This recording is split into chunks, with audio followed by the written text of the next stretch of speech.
Lighting తక్కువగా ఉన్నాయి. దేవుని పరిశుద్ధ నామానికి మహిమ కలుగును గాక. బ్రైట్నెస్ లేదు, బ్లాక్ గా ఉంది.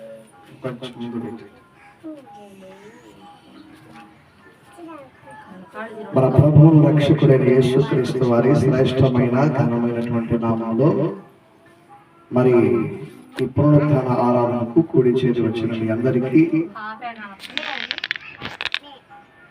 హృదయపూర్వకమైన వందనాలు. అందరికీ హృదయపూర్వకమైన వందనాలు. మరి ముఖ్యంగా ఈ సోషల్ మీడియా ద్వారా, యూట్యూబ్ ద్వారా దేవుని మాటలు వినడానికి సిద్ధంగా ఉన్నటువంటి వారందరికీ కూడా అందరికీ హృదయపూర్వకమైన వందనాలు చెల్లిస్తూ మరి దేవుని యొక్క వాక్యంలోకి మిమ్మల్ని అందరినీ కూడా ప్రేమతో ఆహ్వానిస్తున్నాం. ప్రార్థన చేసుకుని దేవుని యొక్క వాక్యంలోకి వెళదాం. పరిశుద్ధుడా, ప్రేమ కలిగిన తండ్రి, మీకు వందనాలు స్తోత్రాలు అయినా ఈ పునరుత్థాన ఆరాధన మీ నామాన్ని మహిమకరంగా జరిగించున్నందుకు స్తోత్రాలు. ప్రభా, మీ మాటల కొరకు మేము సిద్ధంగా ఉన్నా. మీరు మాతో మాట్లాడండి.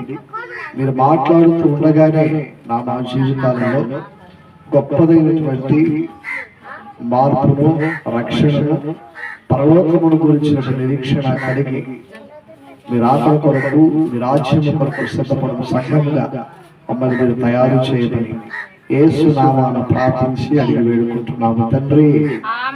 ఆమేన్, ఆమేన్, హల్లెలూయా, హల్లెలూయా. అందరూ కూడా దేవునికి స్తోత్రం చెప్దాం. అందరూ దేవునికి స్తోత్రం చెప్దాం. హల్లెలూయా, హల్లెలూయా.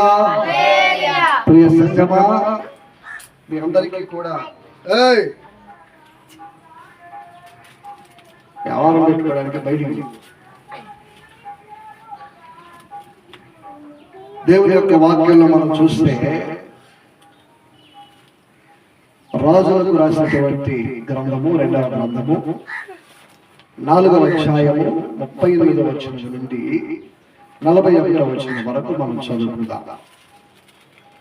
ఒకసారి చదవండి. రాజుల 2వ గ్రంథం.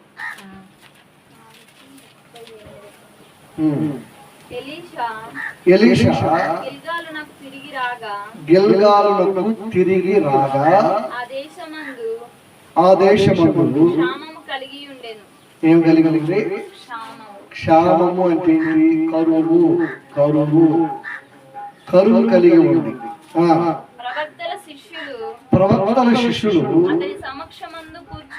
అతని సమక్షమందు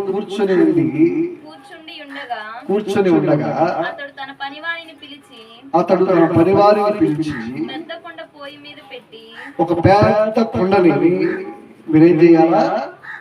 పొయ్యి మీద పెట్టండి. పొయ్యి మీద పెట్టి ప్రవక్తల శిష్యులకు కూర వంట చేయమని సెలవిచ్చాను. ఏం చేయాలా? కూర వండండి. హలో, బల్లారాధన స్పెషల్ ఏంటంటే ఈ రోజున చాలా మందిరాల్లో బల్లారాధన స్పెషల్ ప్రేమ విందు. అవునా కదా? ప్రేమ విందు సంఘం అంతా కలిసి చక్కగా బల్లారాధన అయిపోయిన తర్వాత ప్రేమ విందుని కలిగి ఉంటా ఉంటారు. ప్రేమగా ఒకరికొకరు వడ్డించుకుంటా, అక్క బాగున్నావా, వదిన బాగున్నావా, బాబాయ్ బాగున్నావా అని ఒకరినొకరు పలకరించుకుంటా, ఒకరినొకరు పలకరించుకుంటా, ప్రేమగా వడ్డించుకుంటా, తిన్న విస్తరులని ఒకళ్ళొకరు తీసేసుకుంటా, చివరిలో వెళ్ళేటప్పుడు వందనాలు వందనాలు వందనాలు అని చెప్పుకుంటా ఎవరెవరికి వాళ్ళు వెళ్ళిపోతారు. అసలు ప్రేమ విందులో ఉన్నటువంటి ఆంతర్యం ఏంటంటే సంఘమంతా మేము ఒక కుటుంబము. దానిలో కుల భేదం లేదు, దానిలో రంగు భేదం లేదు, దానిలో వీడు పాపిస్తోడు నేను పుణ్యాత్ముడిని అనేటువంటి భేదాలు లేవు. ప్రేమ విందులో సంఘము ప్రేమగా కలిసి ఒక కుటుంబంగా నడుచుకునేటువంటి ఏకభావంతో కూడినటువంటిదే సంఘము ప్రేమ విందు కలిగి ఉండడం. అయితే ఇక్కడ ఒక విందు ఏంటంటే పాస్టర్ గారు అయినటువంటి ఎలీషా గారు. ఈయన ఎవరు? ఎలీషా గారు మీకు ఎవరో తెలుసా? ఎలీషా గారు అంటే మీకు బయట బయట కనపడే పేరు పెట్టి ఎలీషా కాదు. మా ఫ్రెండ్ కూడా మధ్య పాస్టర్ అయినట్టు వాడి పేరు కూడా ఎలీషా. కాబట్టి అయితే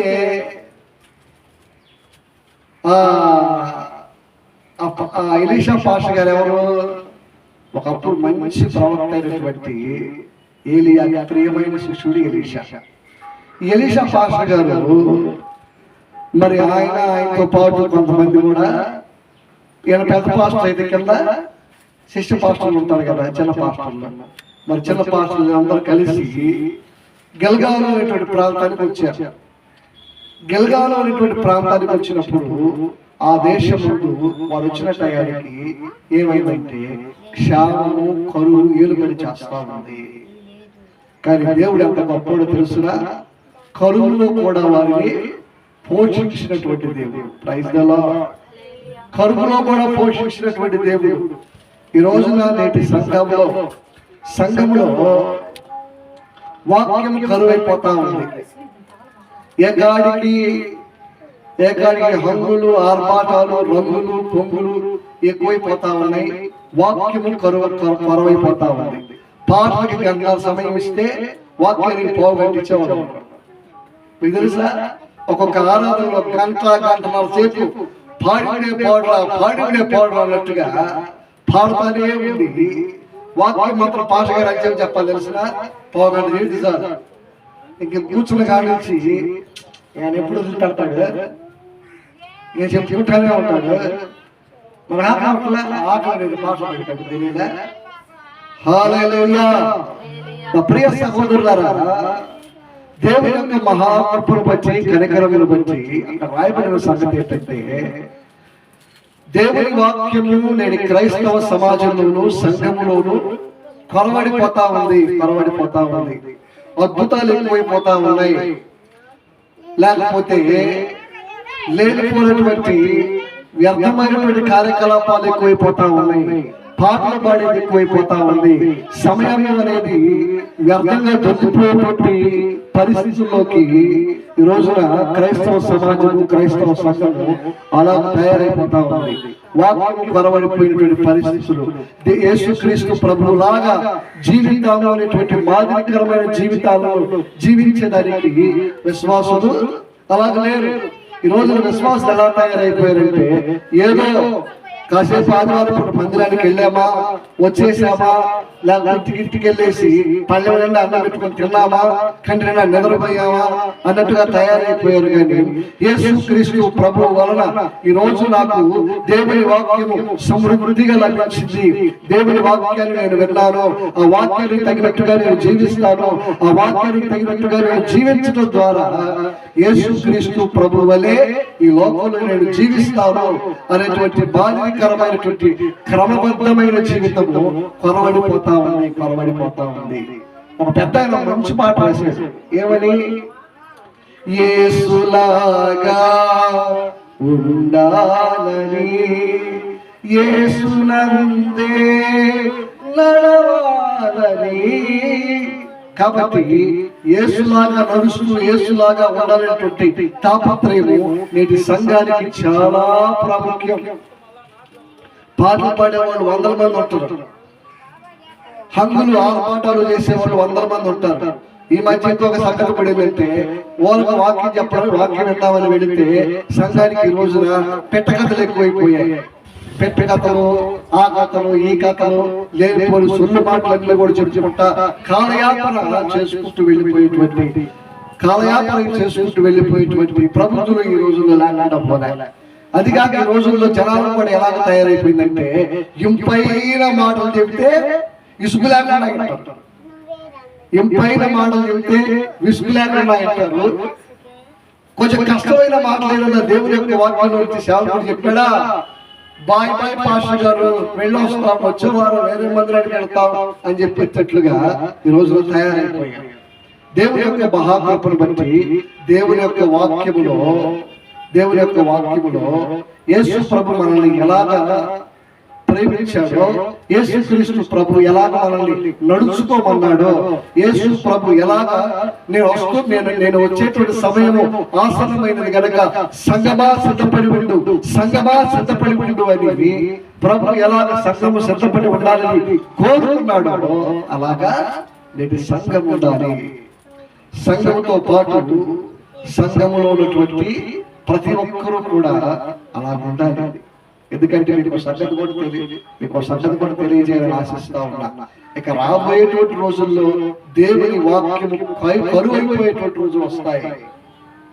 మాయలు మంత్రాలు ఎక్కువైపోయేటువంటి రోజులు వస్తాయి. ఊరక కపటపు ఆరాధనలు ఎక్కువైపోయేటువంటి రోజులు వస్తాయి.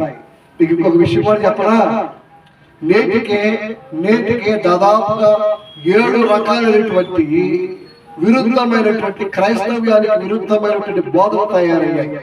క్రైస్తవ్యానికి విరుద్ధమైన బోధలు తయారైపోయాయి. కాబట్టి సంగమా, నేడు నీవు ఆలోచించాల్సింది ఏంటంటే వాక్యం అనేటువంటి నీకు దొరికేటువంటి సమయాన నీవు దానిని ధ్యానించాలి. వాక్యాన్ని నువ్వు ధ్యానించాలి, వాక్యాన్ని నువ్వు వినాలి. వాక్యము చెప్పేటువంటి వాడు చెప్పుకుంటూ పోతా ఉంటే చెప్పేవాడు మా అన్నే కదా అని చెప్పి, మా పాస్టే కదా అని చెప్పి వాడు ఏది చెప్పినా కానీ నువ్వు వింటా ఉన్నావు అనుకో, రేపు పొద్దున నేను పరలోకం కాదు కదా, నట్టేట్లో దేశపోయినా కానీ ప్రశాంతంగా పోతా. అదేమైతే అన్న నన్ను చేసిపోతున్నాడు, నేను పోతున్నాను, ఎందుకు పోతున్నావు కూడా నీకు అర్థం కాదు. అలాంటి పరిస్థితుల్లోకి సంగమాన్ని వెళ్ళకుండా క్షామకాలంలో ఎలీషా గారి యొక్క శిష్యులని ప్రభువు పోషించారు. ఒక దైవజనుడు, క్రమమైనటువంటి దైవజనుడు వారితో ఉన్నప్పుడు దేవుడు ఏ పోషణకి వారిని లోటు చేయాలి. ఈరోజు దేవుని యొక్క మహామార్పును బట్టి మీకు కూడా ఒక మాట చెప్తా ఉన్నాను. నేడు అనేటువంటి సమయం మీకు దొరుకుతూ ఉండగానే ప్రార్థన చేసుకోండి. నేడు అనే సమయం మీకు దొరుకుతూ ఉండగానే వాక్యాన్ని చదువుకుంటా ఉండండి. నేడు అనేటువంటి సమయం మీకు ఉంటూ ఉండగానే వాక్యము విన్న వాక్యాన్ని మీరు నెమరు వేసుకుంటూ ఉండండి. మనుషులకి గేదెలకి ఒక భేదం ఏంటంటే మనుషులు తిని కడుపు నిండి నాకు మర్చిపోతారు, కానీ పశువు అట్లా కాదంట. తిన్న తర్వాత ఖాళీ సమయంలో తినదాన్ని కొద్దిగా దవడలో తెచ్చుకొని నెమరేస్తా ఉంటుందంట. గేదె నెమరు వేస్తా ఉంటుందంట. ఎందుకు? తిన్నటువంటి ఆహారం మరలా మెత్తగా దాని సారము, దాని రుచిని కూడా అనుభవించి మింగి అరాయించుకొని తృప్తి పొందుతాడు పశువు. మనిషి మాత్రం తిని దొల్లాడి మర్చిపోతాడు. అట్లాంటి పరిస్థితులు ఉంటాయి. అందుకనే సంగమా, మీరు దేవుని యొక్క వాక్యమును ధ్యానించేవారు కావాలి, నెమరు వేసేటువంటి వారు కావాలి. కీర్తనకారుడే దావీదు అంటారు, అయ్యా నీ ధర్మశాస్త్రం ముందు ఆశ్చర్యకరమైన సంగతులు నేను చూసినట్లుగా నా కన్నులు తెరువు అంటాడు. ఈ రోజున దేవుని యొక్క వాక్యాన్ని మీరు వింటున్నారా, లేకపోతే లేనిపోయినటువంటి కల్పన కథలు వింటున్నారా? దేవుని యొక్క వాక్యాన్ని మీరు వింటున్నారా, లేనిపోయినటువంటి పెట్ట కథలన్నీ వింటున్నారా? దేవుని యొక్క వాక్యం మీకు దొరుకుతా ఉన్నప్పుడు లేనిపోయినటువంటి వాటన్నిటికీ సమయాన్ని ఇచ్చి సమయాన్ని పోగొట్టుకుంటే యేసు ప్రభువు రాకడ సమీపంగా ఉన్నటువంటి ఈ దినాలలో నేను కలిగి ఉండేటువంటి బలం ఎంత ఆలోచన చేయండి. ప్రియ సంగమా, క్షామకాలంలో ఎలీషా యొక్క శిష్య బృందాన్ని ప్రభు పోషించాడు. గిల్గాలు అనేటువంటి ప్రాంతానికి ఎలీషా గారి యొక్క శిష్యులు వచ్చినప్పుడు ఆ ప్రాంతంలో క్షామం ఏలుబడి చేసింది, కానీ వాళ్ళ పోషణలోకి లేకపోయింది. దాంతో పాటు మీకు ఒక చిన్న సంగతి కూడా చెప్పాలని ఆశిస్తా ఉన్నాను. దేవుని పిల్లలు ఎక్కడ ఉన్నా దేవుని మీద ఆధారపడితే వారికి ఆనందమే తప్ప ఆర్తనాదాలు ఉండవు.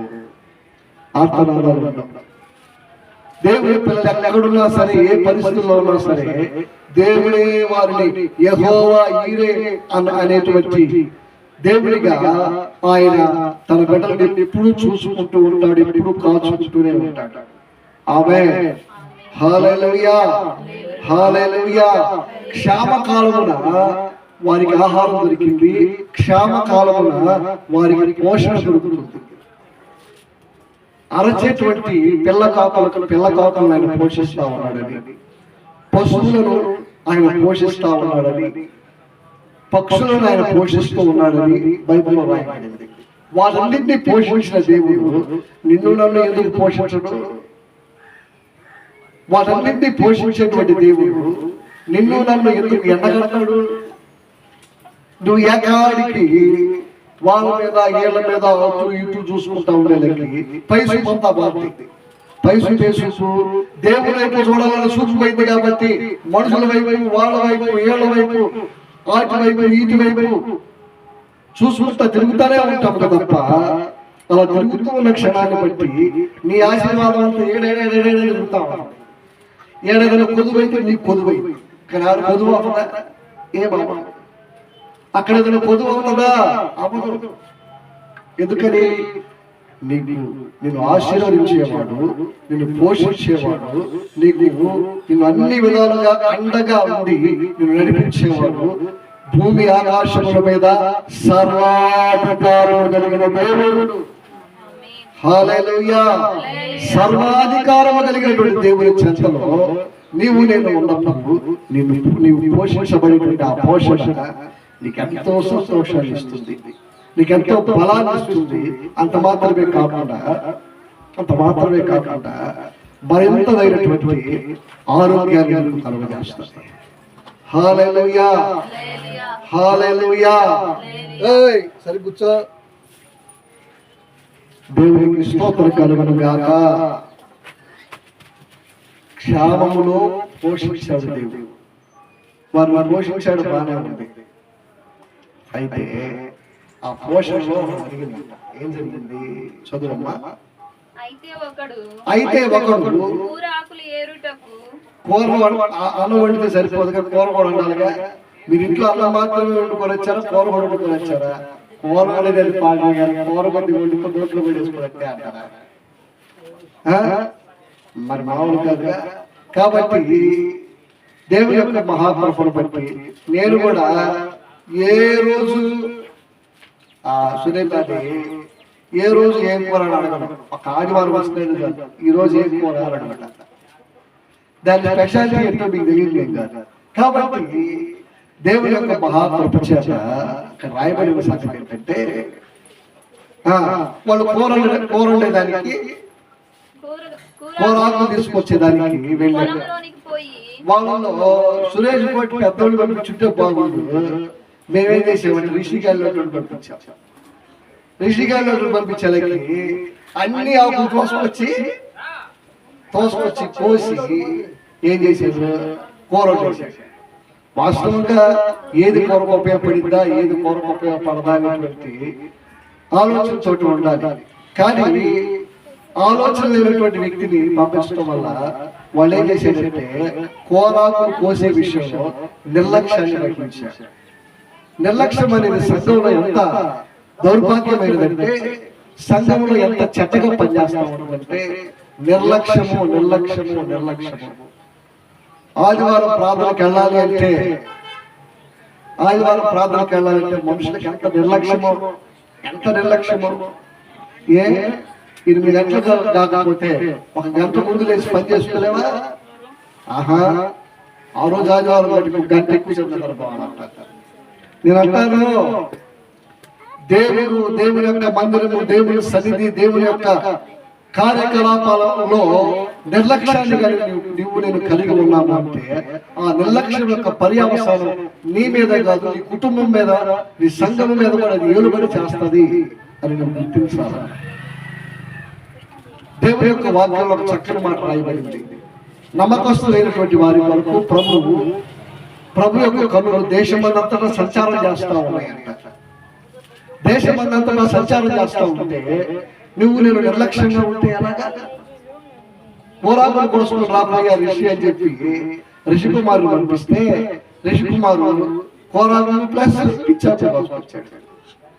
ఏమేమి కోసుకొచ్చాడు? కూరాకులు ప్లస్ పిచ్చాచ కోసుకొచ్చాడు. అది వేరే సంగతి. కోసుకొచ్చి వాటన్నింటినీ కూడా కోసి కూరలో వేసేసాడు. చూడండి, దేవుని యొక్క మహాత్మను బట్టి సంఘములో నిర్లక్ష్యం. చాలా మంది ఏమంటారు తెలుసురా, ఓ అబ్బా మీరు పూజ చెబుతున్నారు, ఆ ప్రభు వచ్చేదా మీరు పోయేదా అని అంటా ఉన్నారు. కానీ నేను మీకు మాట చెప్పినా, మనకంటే ముందుగా పోయిన వాళ్ళని రేపు కలిగితే అడగండి. ఎక్కడ కలిగితే ఒకటి మీరు నేను పోయినప్పుడు కానీ, లేదా మన ప్రభుత్వం పోయినప్పుడు కానీ అడగండి. అసలు నువ్వు మాకంటే ముందుగా వెళ్ళిపోయావు కదా, ఏంటి మీ యొక్క సాక్ష్యం అక్కడ అంటే వాళ్ళు వచ్చి అంటారు, ఒకవేళ నరకంలో పడ్డ అయితే వాళ్ళు వచ్చి అంటారు,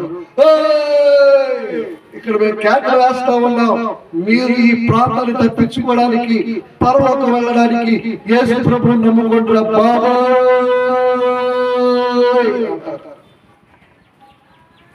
ఎందుకని ఆ బాధ ఏంది, మనకంటే ముందుగా నరకానికి వెళ్ళి తెలుసు.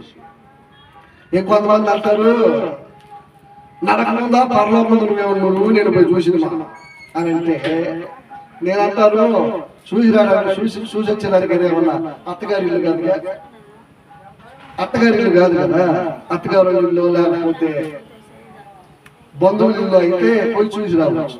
చూసి వచ్చేది కాదు, పోయాము ఒకేసారి పోతాం. ప్రైజ్ అలా హల్లెలూయా. నిర్లక్ష్యం చేసేటువంటి మనస్తత్వాలు. నీకు మాట చెప్పరా, దేవునికి నీ గుండెల్లో స్థానం ఎంత? దేవుని యొక్క పనికి నీ గుండెల్లో స్థానం ఎంత? దేవుని మందిరానికి నీ గుండెల్లో స్థానం ఎంత? దేవునికి ఇచ్చేటువంటి భాగం విషయంలో నీకు ఉండే స్థానం ఎంత? ఆలోచన చేయండి. కొంతమంది ఆస్తి పంపకాలు చేసేటప్పుడు ఎట్లా చేస్తారంటే, వాళ్ళకి బాగా ఇష్టమైన అనుకోండి, ఇష్టమైన వాళ్ళకి బాగా పెడతారు, కష్టమైన వాళ్ళకి కొసురు పెడతా ఉంటారు. కానీ దేవునికి అలా కుదరదు.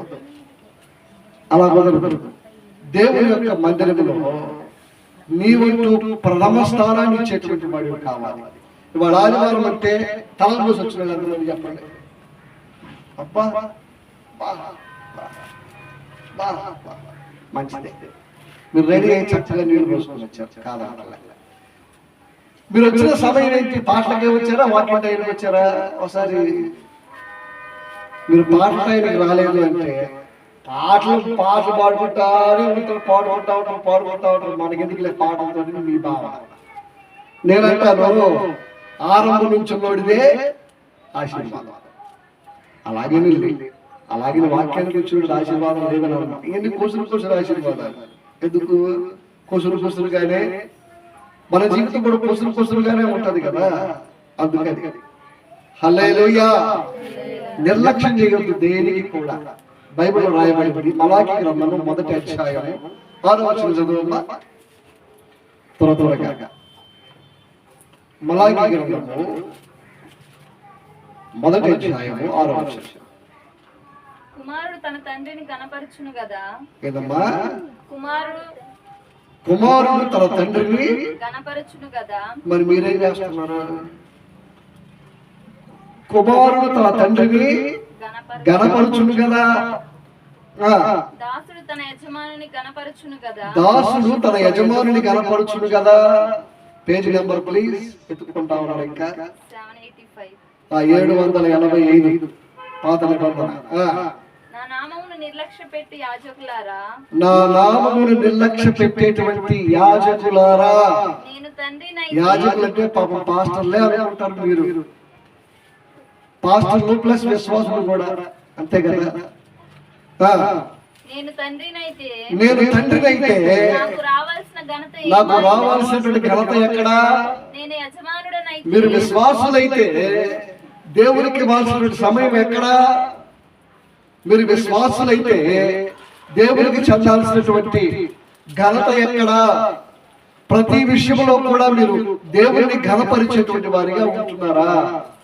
సంగమా, బల్లారాధన అని చెప్పి 100 మందిగా ఉన్న సంఘం 150 మందిగా పోతారు కాదంటున్నా.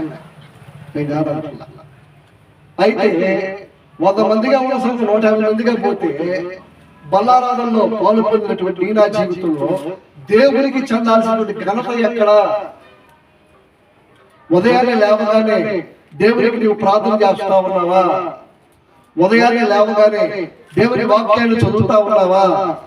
ఉదయాన్నే లేవగానే ప్రభా ఈ రోజంతా నేను ఎక్కడెక్కడ తిరుగుతానో, నేను ఏ ఏ పనులు చేస్తానో, నా కార్యక్రమాలన్నిటినీ నీకు అప్పగిస్తున్నాను అని చెప్పి అప్పగించేటువంటి వాళ్ళుగా ఉన్నామా? ఇందాక అమ్మాయి సాక్షి చెప్తా అంటది ఏమని, మాకు రూమ్ కావాలి అంటే ప్రార్థన చేస్తున్నాము, దేవుడు శ్రేష్టమైన దాన్ని ఇచ్చారు. నిజమే, మీ కార్యాలను, మీ కార్యకలాపాలను, మీ పనులని, మీ ప్రయాణాలని, మీ సమస్తాన్ని దేవునికి మొదట అప్పచెబుతున్నారా? దైవజనుడైనటువంటి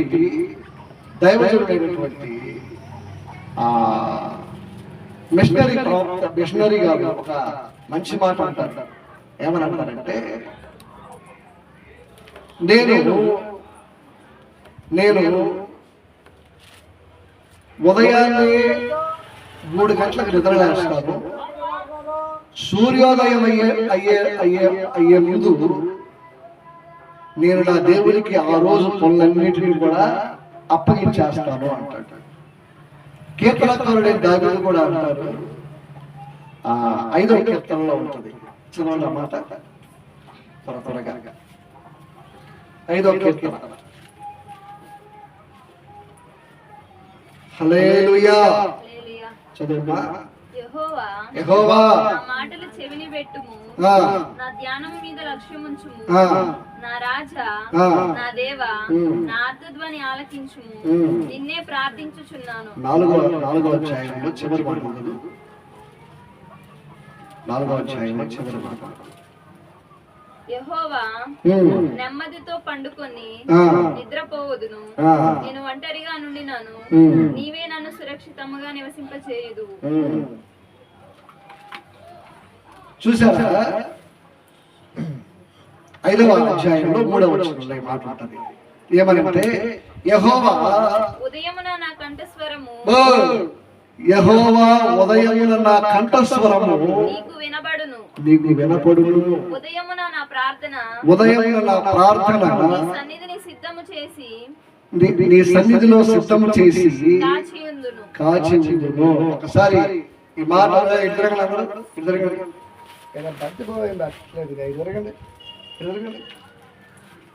మీ వయసు వాళ్ళకి అవనుడు కావాల్సి వస్తే నాకేం కావాలా? అందరు కలిసి ఒక మాట చెప్పండి ఇలాగా, యెహోవా ఉదయమున నా కంఠస్వరము నీకు వినపడును, ఉదయమున నా ప్రార్థన నీ సన్నిధిని సిద్ధము చేసి కాచుకొని ఉండును. దేవుడి మాటలు దీవించును గాక. ప్రియులారా, మనం గమనిస్తే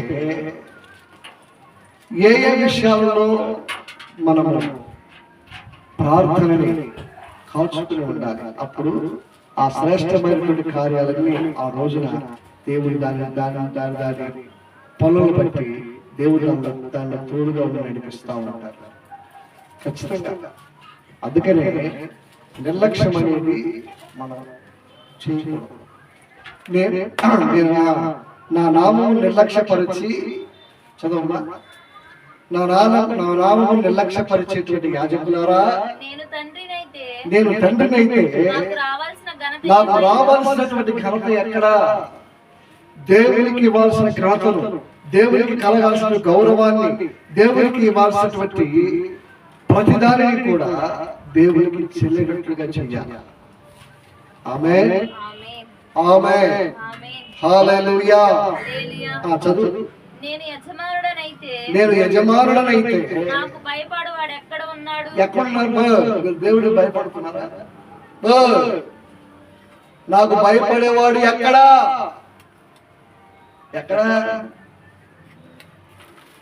దేవునికి భయపడుతున్నారమ్మా. దేవునికి మీరు ఎప్పుడు భయపడతారు తెలుసా? ఉన్నట్టుండి మీకు ఏదైనా ఎక్సెప్షన్ వచ్చింది అనుకోండి, ఇది మీరు భయపడేది. మనిషికి ప్రాణం మీద ఉన్నంత భయం, ఊపిరి మీద ఉన్నంత భయం దేవుని మీద కొరవడిపోతా ఉన్నటువంటి పరిస్థితి. అందుకని అక్కడ ప్రభు అన్నారు, నేను యజమానులైతే నాకు భయపడువాడు ఎక్కడున్నారు? ఎక్కడున్నారు? దేవునికి భయపడుతున్నారా? యెహోవా యందు భయభక్తులు కలిగి ఆయన త్రోవలను నడుచుకుని వారందరూ ధన్యులు. మీరు ధన్యాలు, వాళ్ళేమో ధన్యులు, మీరు ధన్యాలు. అంతేనా? ఇక నయం ఆవాలన్న. ప్రైజ్ అలా, హల్లెలూయా. నేను యజమానుడనైతే నాకు భయపడబడి ఎక్కడ? దేవునికి భయపడి మీ విశ్వాస జీవితాన్ని మీరు కాచుకోండి. దేవునికి భయపడి మీ రక్షణను మీరు కాపాడుకోండి. దేవునికి భయపడిన వాడు కుటుంబంలో సురక్షితంగా ఉంటాడు. ఆమేన్, హల్లెలూయా. దేవునికి భయపడిన వాడు ఎప్పుడు సురక్షితంగా ఉంటాడు. దేవునికి భయపడడం, దేవునికి చెందాల్సిన వాటిని చెందేటట్లుగా చేయడం, దేవునికి కావాల్సిన ఘనతను మనం ప్రభువుకు ఆపాదించడం అన్నీ చేయాలి. వారు కోసుకొచ్చిన పోరాటంలో చేసిన నిర్లక్ష్యం కూరంతా పాడైపోయింది తెలుసా? మీరు చూస్తే తర్వాత ఆ కూరంతా విషమైపోయిందంట. ఎక్కడ దాకా తెల్లని పాలు అనుకోండి. ఒకసారి చూడండి, ఆ మొహంకి వెళ్ళి హల్లెలూయా. ఒక తెల్లని ఒక గ్లాసు పాలు తీసుకుంటాడు. తెల్లని గ్లాసు పాలు తీసుకొచ్చి మీ ఇష్టం నిమ్మకాయ చుక్కేసి కాసేపు చూడండి ఏమవుతుంది.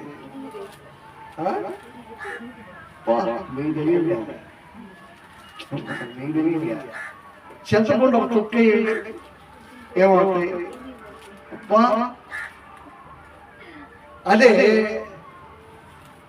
అదే గ్లాసు పాలలో ఒక చిన్న మొక్క బెల్లం ఎట్టుంటాయి, తీగా తాకడానికి బాగుంటాయి. అయ్యే పాలు మళ్ళీ పాలే మారలే, అయ్యే పాలు తాగేదానికి పాడు చేసుకునేదానికి అనువుగా ఉంటా ఉన్నాయి. రోజు నేను ఏమంటానంటే అదే గ్లాసు పాలలో ఒక చిన్న విషపు చుక్కేసి తాగండి, సాయంత్రం ఉండవు. ప్రైజ్ అలా ఒక గంట తర్వాత ఉంటావా పొరపాటు కూడా ఉండవు. అంటే విరగొట్టుకున్నా మనం మన చర్చలోనే ఉంటుంది. బలంగా తాగేటట్లు ఉపయోగించుకునే దానికైనా మన చర్చలోనే ఉంటుంది. దాన్ని విషయంగా చేసుకుని తిని ప్రాణం పోగొట్టుకునే దానికైనా మన చర్చలోనే ఉంటుంది. అందుకని దేవుని ప్రేమను బట్టి దేని విషయంలో కూడా మనము నిర్లక్ష్యము దేవుని ఎదుట మనం చేయకూడదు. ఆయన కోరాకులు తీసుకొచ్చి అమాంతాల కూరలో వేసి కూర ఉన్నట్టయితే ఆ కూర విషయం ఏది కాదు. నేడు సంఘంలో కూడా విషపు ఆలోచనలు, విషపు చేష్టాలు, విషపు మనస్తత్వాలు ఉంటా ఉన్నాయి. ప్రార్థనకు వెళ్తా ఉన్నా కానీ విషయం వెరగటంలా, ప్రార్థనకు వెళ్తున్నా కానీ పాపం బావడంలా, ప్రార్థనకు వెళ్తా ఉన్నా కానీ అలవాట్లు మారడంలా, ప్రార్థనకు వెళ్తా ఉన్నా కానీ లోపల ఉండే కొన్ని గుణాలు ఉంటాయి. అవి బాటలో బయటికి అయిపోతే బాగుంటాయి, అయిపోతే చాలా బాగుంటాం. పాలవలే తెల్లగా స్వచ్ఛంగా ఉంటాం. కానీ అయిపోవాలి. అయిపోయినప్పుడే నీ జీవితంలో నా జీవితంలో దేవుడు అద్భుతాలు చేయడం ప్రారంభిస్తారు. ఆమేన్. అక్కడ రాయబడి ఏమని? రోమపత్రిక 6:6 వచ్చిన మూడవ పాయింట్ ఏంటంటే గుణము చావని పరిస్థితులు సంఘంలో నేడున్నాయి.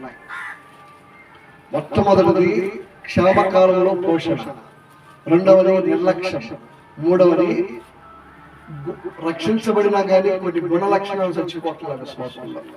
అవి చచ్చిపోవాలి. యేసు ప్రభువుని ఎంత కొట్టారు? సెలబ్రిటీగా కొట్టారు. యెషయా గ్రంథం 53వ అధ్యాయంలో రాయబడింది, ఆయన వీపు నాగటి చాలవలే దొన్నబడింది అని రాయబడింది. ప్రార్థనకి వెళ్తున్నావుగా, ప్రార్థనకి వెళ్తున్నావుగా, సహనం ఎక్కడ? ప్రార్థనకి వెళ్తున్నాగా, ఓర్పు ఎక్కడ? ఓర్పు అంటే అలా వార్పడ్డాడు. మీకేమో ఋతు వార్తలో గుర్తొస్తారు. అది కాదు, ఓర్పు, సహనము, భరించే గుణము, సహించే గుణము ఉండాలి. అవి లేకపోతే చాలా ప్రమాదం. నువ్వు విశ్వాసి పిలవబడడానికి కూడా అర్హత లేనటువంటి దానికి అర్హత లేనటువంటి వాడు. హల్లెలూయా. అక్కడ రాయబడింది, చదువమ్మా. ఏమనగా మనం ఇంకను పాపమునకు దాసులము కాకుండునట్లు పాప శరీరము నిరర్ధకమగునట్లు మన ప్రాచీన స్వభావము ఆయనతో కూడా సిలువ వేయబడినని ఎరుగుదుము. బల్ల ఆరాధన తీసుకునేటువంటి ప్రతి ఒక్కరికి చేసే హెచ్చరిక ఏంటంటే, మన ప్రాచీన స్వభావము ఆయనతో కూడా సిలువ వేయబడింది అని ఎరుగుదుము అని ఎరిగి ఉండాలి. లేకపోతే మనిషి బ్రతుకున్నా మనిషిలో ఉండే ఆ పాత గుణ లక్షణాలు ఉంటాయి, అవి చచ్చిపోతుంది. ప్రార్థనకి వెళుతున్నా ఆ పాత గుణ లక్షణాలు చచ్చిపోవాలా. విభేదాలు కలుగజేసేటువంటి గుణ లక్షణాలు చచ్చిపోవాలా. కుల విభేదాలు కలుగజేసేటువంటి మనస్తత్వం చచ్చిపోవాలా. లేనిపోయినటువంటి పక్షపాతంతో కూడినటువంటి చేష్టాలు, అలాంటి పనులు మనలో తుడిచిపెట్టబడాలి. అలాంటివన్నీ చచ్చిపోతేనే మనం యేసు ప్రభు ఎదుట సజీవులమై ఉంటాం. హల్లెలూయా. ఆయన తీసుకొచ్చి ఆ కోరానంతా తీసుకొచ్చి ఏం చేశాడు? అయిపోయింది త్వరగా. అయితే ఒకడు కోరాకులు ఏరుటకు పొలంలోకి పోయి వెర్రి ద్రాక్ష చెట్టు కూడా చూశాడట. చూసి గుణము ఎరుగక. ఇప్పుడు సంగతి తెలుసా? కొంతమంది గొర్రెలాగా తోడేళ్ళలాగా తయారవుతారు. సంఘంలో గొర్రెల కంటే కూడా తోడేళ్ళు ఎక్కువైతే ప్రమాదం. వాటిని గమనించాల్సిందే ఎవరు? సేవకుడిగా నేను, ప్రభు. ఈ రెండు మేమిద్దరం కలిసి గమనించినప్పుడు వాక్యం ద్వారా సరి చేసుకుంటారా అబ్బాయి అని అంటే సరి చేయబడాలి. గుణము ఎరగక గొర్రె అనుకుంటే మెడకై పట్టుకుంటుంది. జాగ్రత్త. గుణము ఎరగక గొర్రె అనుకుంటే మెడకై పట్టుకుంటుంది. సంఘంలో అందరూ మంచి వాళ్ళే ఉండాలి. కానీ నేడు సంఘంలో అందరూ మంచోళ్ళ కంటే మసోళ్ళు ఎక్కువ ఉన్నారు.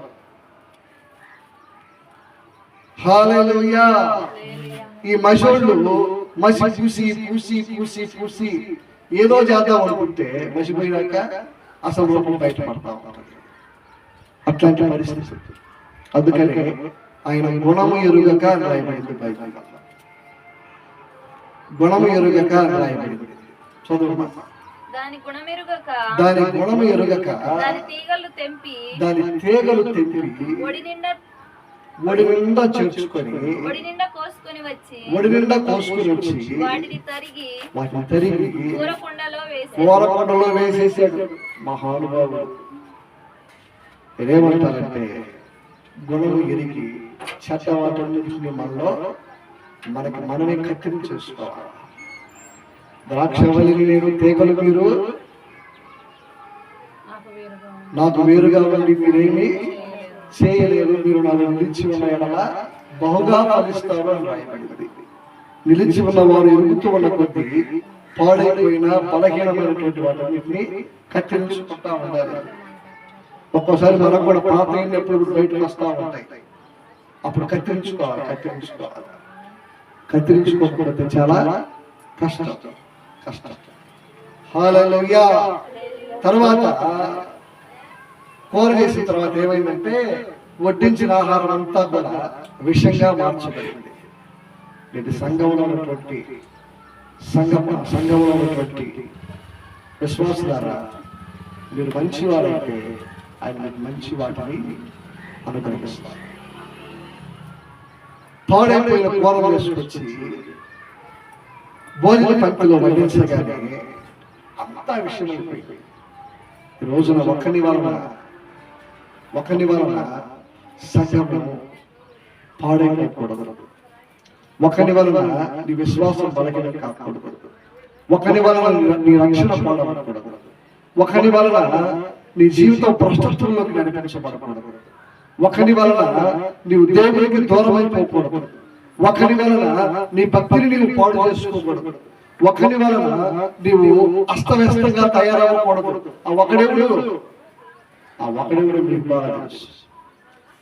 ఎవరితో ఉంటున్నారో, ఎలా సహవాసం చేస్తున్నారో, ఎలాగా జీవిస్తా ఉన్నారో, ఎలాంటి మనస్తత్వాన్ని కలిగి ఉన్నారో, కూరంతా వండిందంతా పాడైపోయి ఈ విషయంగా మార్చబడింది. మనం కూడా చెడ్డవాడితో విషవాడితో సహవాసం చేస్తే మన భక్తి పాడవుతుంది, మన ఆత్మీయత పాడవుతుంది, మన రక్షణ పాడవుతుంది. మనకున్న ప్రతిదీ పాడైపోయి విషముగా మనం మార్చబడతాం. అలా కాకుండా ఆ దేవుని ఎదుట మీరు మధురమైన వారిగా ఉండాలి. ఆమేన్. నా ప్రభువుకు మీరు ఇష్టమైనటువంటి వారిగా ఉండాలి. ఆమేన్. చివరిలో మనం చూస్తే చదువు తినుటకు వారు వడ్డింపగా, తినుటకు వారందరికీ వడ్డించేశారు. వడ్డించగానే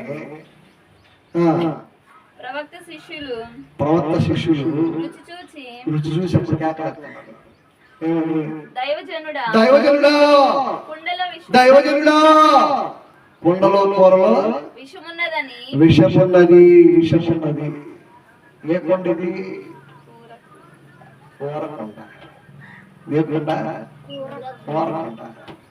మీరు కూడా మేము ఒకసారి ఏం చేసామంటే పోస్టర్ తీసుకోవడానికి గుంటూరు పోయి ఒక హోటల్ పోయి అన్నం తింటా ఉంటే మాకు వేసాడు బాగా ఉంది, మేము తింటా ఉన్నాము. ఇక మా ఎదురున్నారు మా ఫ్రెండ్కి గంట తీసుకొచ్చి పోరాడు. నేను చూసినప్పుడు అది పచ్చిమిరపకాయలు అనుకుంటా, కలిపి అప్పటికి సగం తిన్నాం. బల్లి రీసెంట్ బల్లి